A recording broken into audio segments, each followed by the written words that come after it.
께서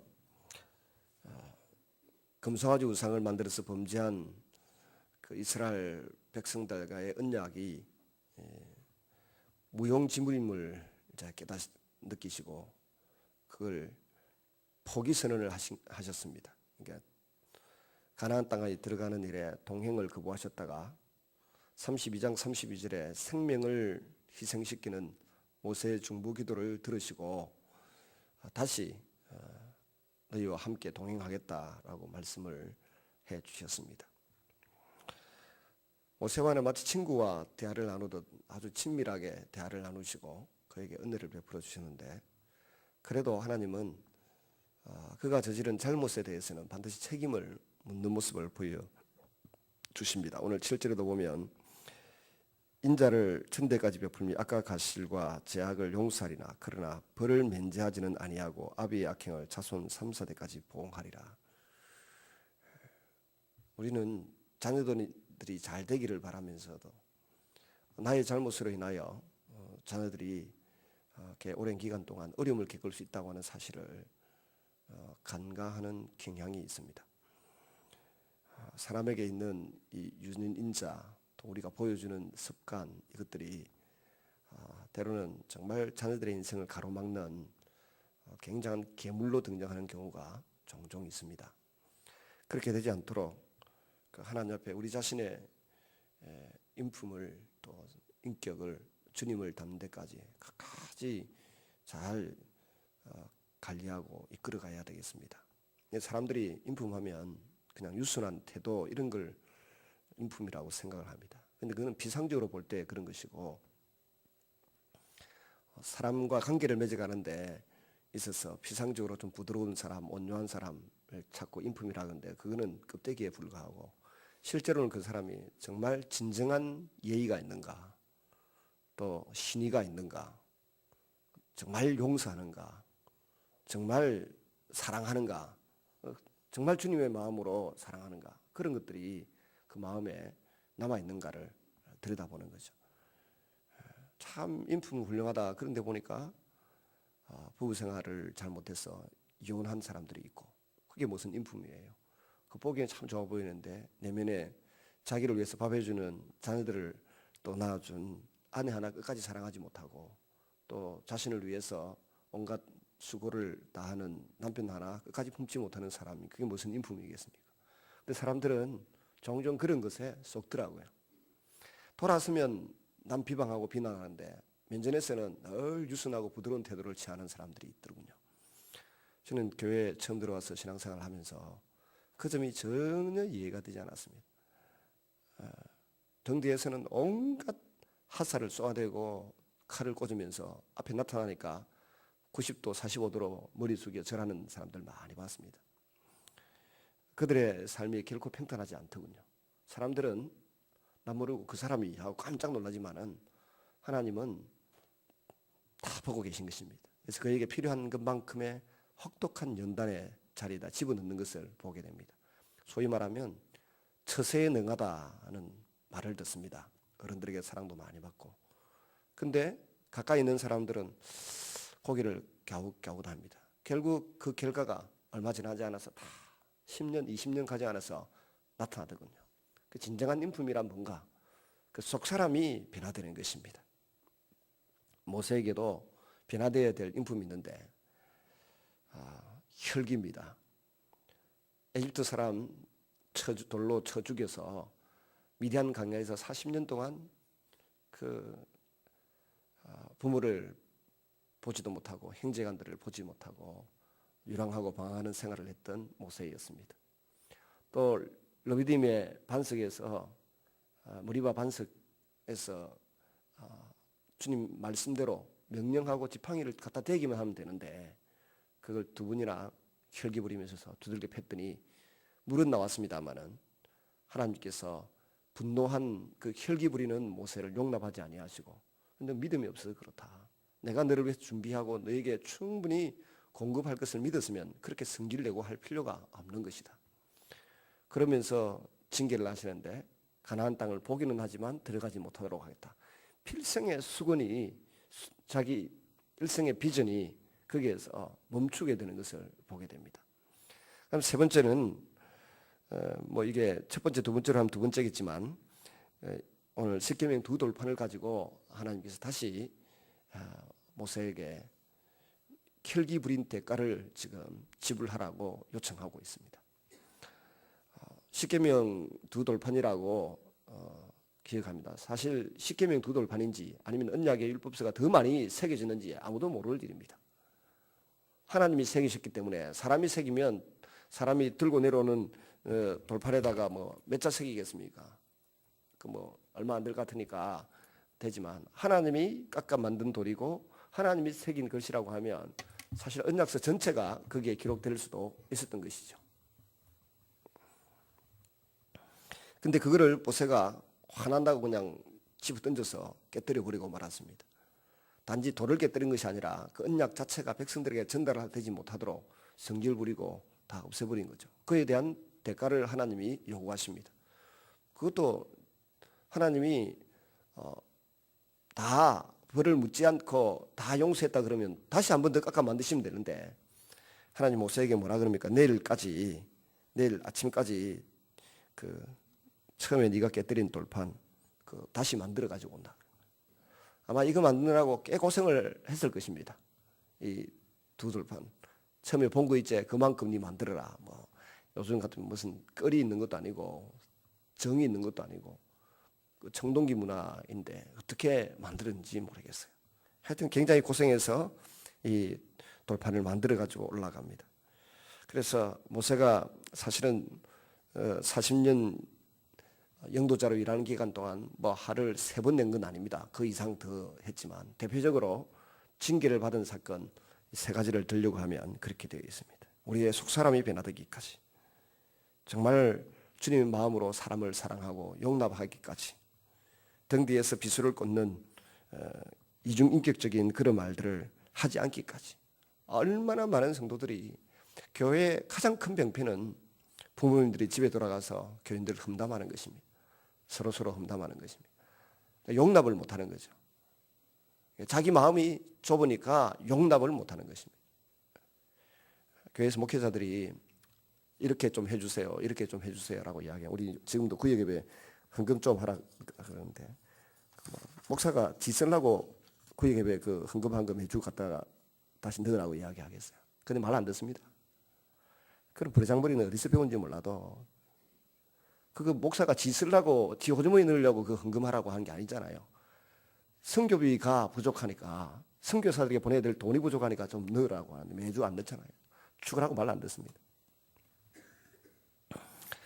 여러분 교회에서 담임 목회자가 이런저런 요청을 할 때 그건 뭐 자기를 위해서 하라는 것도 아니고 하나님 앞에 일하는 사역자들에게 공급해야 될 그 선교비가 부족하니까 그거 좀 들고 있지 말고 넣으라 그러는데 들고 있다고 해서 자기 돈 되는 것도 아니고 자기 마음대로 쓸 수 있는 돈도 아니고 마음대로 쓰는 것만큼 하나님 앞에 부끄럽고 기도 응답이 들이되고 양심의 가책이 되고 힘이 될 텐데 그 지고 앉아 있습니다.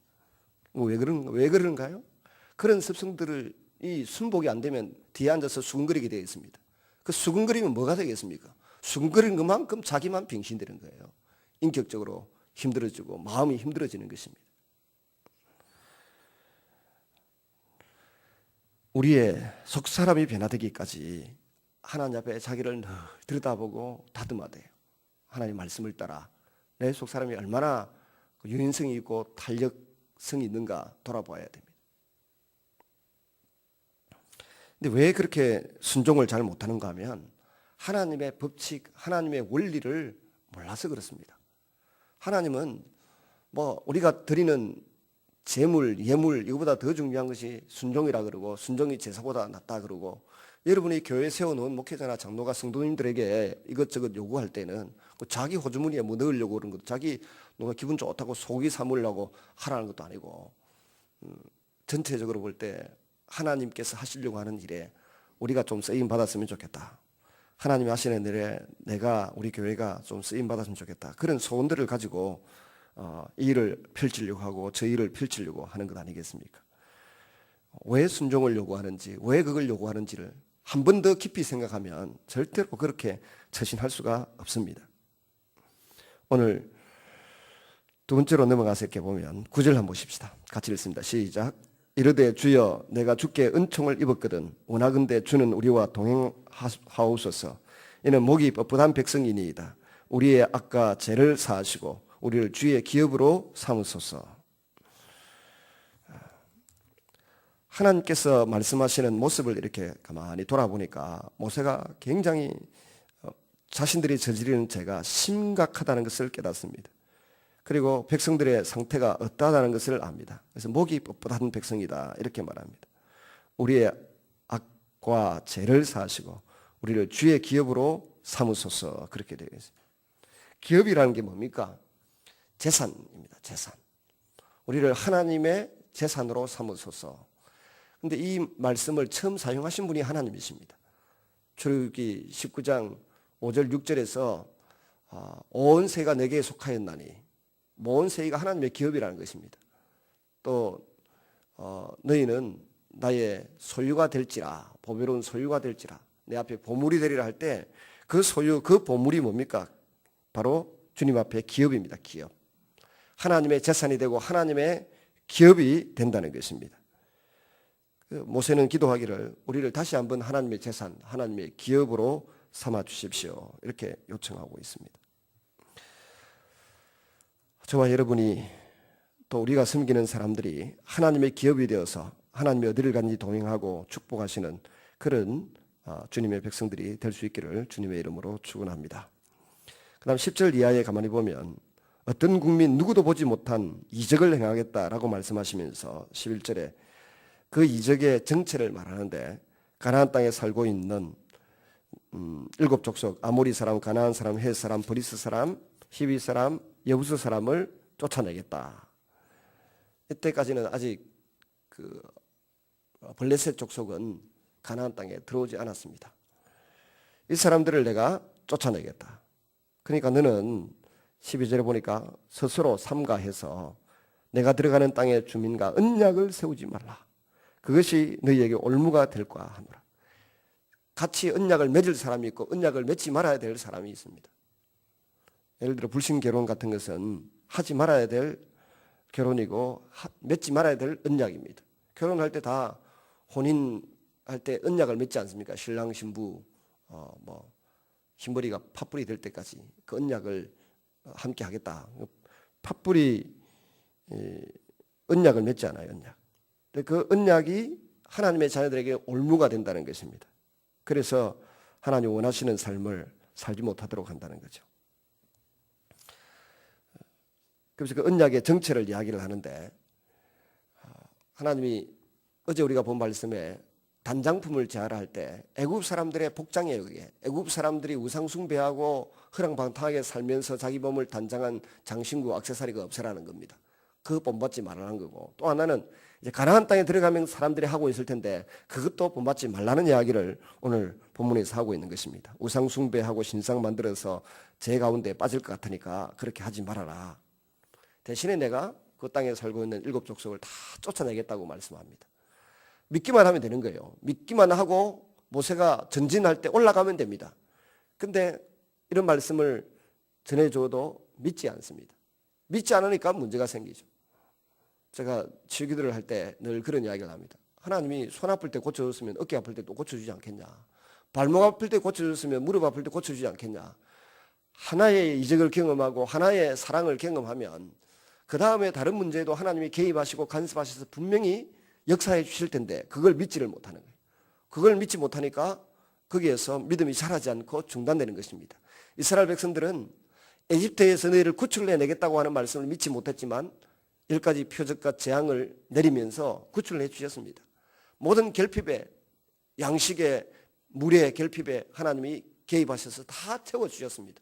그리고 또 약속해요. 가나안 땅 적군들 다 쫓아내고 너희에게 주겠다 그러면 그거 믿어야 되는데 그걸 믿지 못하니까 가데스 바네아에서 유턴해가지고 40년 동안 뱅뱅 돌잖아요. 하나님 말씀에 믿음으로 순종하지 못하면 순종할 때까지 재훈련, 재교육 들어갑니다. 이 테스트 앞에서 믿음으로 자신을 드리고 헌신할 수 있는 사람이 점점 자라갑니다. 독수리 날개 여호와를 앙망하는 자는 독수리 날개치며 올라간 것 같이 새 힘을 얻을 것이라고 했는데 정말 새 힘을 얻을 수 있습니다. 그런데 하나님 우리를 쓰시기 위해서 한 단계, 1단계 시험, 2단계 시험, 3단계 시험, 시험을 치를 때마다 합격하면 되는데 계속 불합격한 게 불합격. 이스라엘 백성들은 합격한 예가 없어요. 계속 불합격합니다. 그래도 하나님은 언약을 주시고 사랑하겠다고 말씀하십니다. 오늘 본문도 마찬가지예요. 근데 우리가 아시는 것처럼 여기에서 1년 동안 교육받고 성막 만들고 출발해가지고 가데스 바네아에 도착했는데 돌아가자. 그래서 40년 동안 뺑뺑이 돌지 않습니까? 저와 여러분의 삶 속에 찾아오는 작은 고비가 있고 시련이 있을 때마다 지금까지 나를 도우신 하나님을 생각하고 다시 한번 그 주님을 신뢰하는 성도들이 될 수 있기를 주의 이름으로 축원합니다. 그리고 3대 절기를 이야기합니다. 무교절, 사실 무교절은 6월절 끝에 오는 절기죠. 그 다음에 맥추절, 그 다음에 수장절, 이 세 절기를 지키라. 23절, 너희 모든 남자는 매년 3번씩 주 여호와 이스라엘의 하나님 앞에 보일지라. 내가 이방 나라들을 내 앞에 쫓아내고 내 지경을 넓히리니 내가 매년 3번씩 여호와 내 하나님을 배우려고 올 때에 아무도 내 땅을 탐내지 못하리라. 이게 싫어가지고 북쪽 이스라엘의 그 여로보암 임금은 나중에 베델과 단에 금송아지 우상을 만들지 않습니까? 내 백성들이 예루살렘으로 올라가 버리고 돈이 줄어들고 백성들이 나중에 예루살렘으로 다 이사 가버리면 어떡하나, 이 두려움 때문에 베델과 단에 금송아지 우상을 만들고 또 레위인을 나무나 세웠는데 그 결과 레위인들이 제사장들이 전부 예루살렘으로 다 집결을 해버리고 말았습니다. 그래서 이스라엘 백성들을 말씀으로 가르치고 법으로 가르칠, 하나님의 법으로 가르칠 사람들이 그 땅에 사라진 것입니다. 교육이 부재하니까 그야말로 바알과 아세라 신을 섬기는 그 땅에 우상 숭배에 파묻혀서 그냥 큰 죄 가운데 빠져버리고 마는 것입니다. 우리가 주일마다 교회를 나오고 때를 따라 성경을 읽고 성경을 배우고 기도하면서 받아야 될 교육이 있는데 이 세상 문화의 애굽의 단장품과 또 가나안 땅의 우상 숭배의 그 제약 가운데 풍습에 물들지 않도록 하기 위하여 말씀으로 자기 의식 세계를, 자기 마음 이 심적 세계를 자꾸 가다듬고 돌아보아야 되는 것입니다. 그래야만 하나님 앞에 설 수 있는 정결한 마음, 정결한 생각, 정결한 시각을 가지고 또 정결한 말을 하면서 살아갈 수 있게 되는 것이죠. 저와 여러분이 주의 말씀, 주님 주신 언약을 붙들고 사는, 하나님이 축복하실 만한 백성, 쓰실 만한 백성들이 될 수 있기를 주님의 이름으로 축원합니다.